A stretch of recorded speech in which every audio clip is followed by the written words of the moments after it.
Welcome to the world of war. War on justice, a war on integrity, and a war on the people. Let us fight. It clogs it up.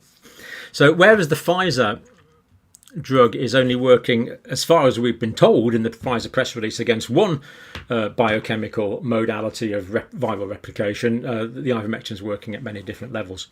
Now, the fact that the Pfizer medicine is only working against one particular biochemical pathway means to me that the virus could learn to avoid that. It could evolve to be drug resistant, as indeed the early antiretrovirals did with HIV. So that's possible with ivermectin because it's working on so many different levels. That the idea that a virus would mutate in a dozen different ways to avoid all those different mechanisms, or whatever it is, six mechanisms we've talked about today, I think. The idea that we get 6 mutations that could dodge all of those all at the same time is improbable, to put it mildly. So I've got a message here for world leaders, a brief message to world leaders, people that are making the decisions about this. Come on, you all. You're not a horse. You're not a cow. In other words, world leaders, you're not a horse, you're not a cow. Come on, you all. You've got a human intellect. Let's use it to follow the scientific evidence to save human pain, suffering, and Pfizer. death.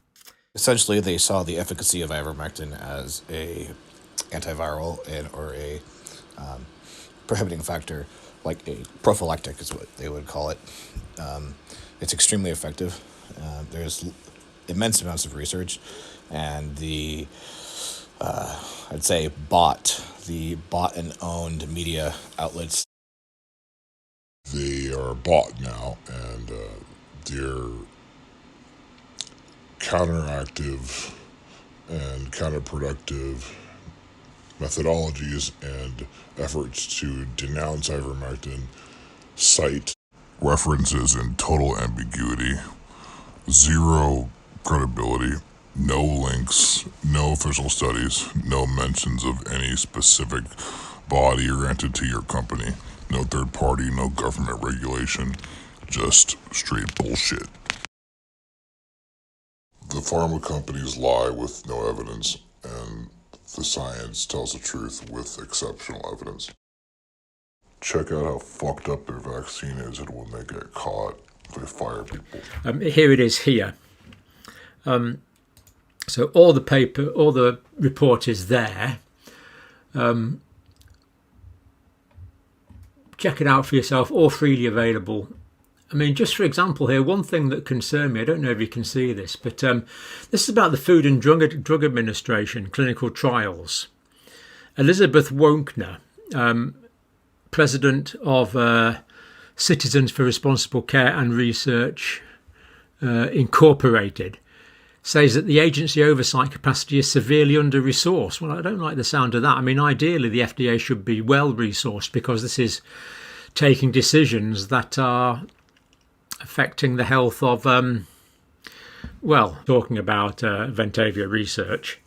Falsified data. Well, we don't want data to be falsified. We want the real data, because we need genuine, what we call valid data, to be able to make valid deductions from. So falsified data would not be good.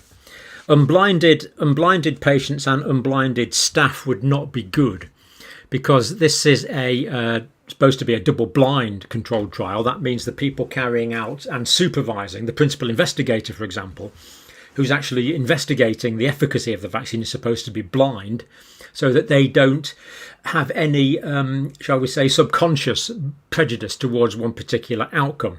And of course, the patients are supposed to be blind. No one's supposed to know, because we want to eliminate subconscious effects in the researchers and the placebo effects in those receiving the vaccine. So if patients were unblinded, that would represent suboptimal research practice.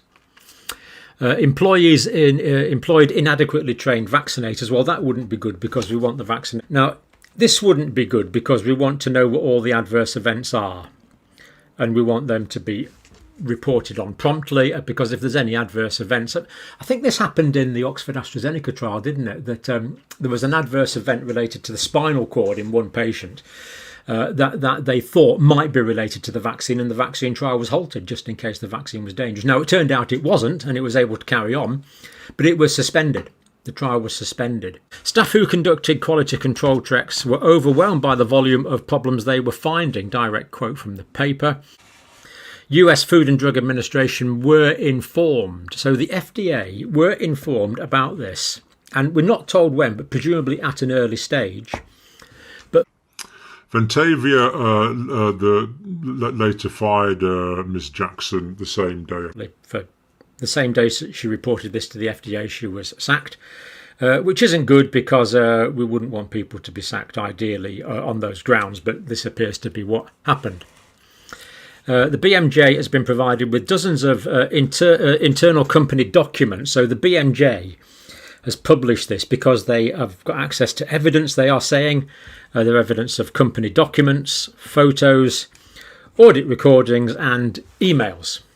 So it looks like the BMJ has got evidence for what it's saying here, although, of course, we're not provided with all the evidence, as some of that would be presumably pretty sensitive.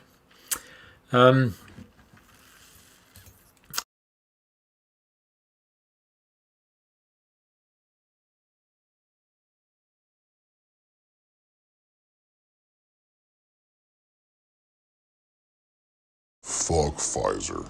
This is where the war should be fought. These motherfuckers.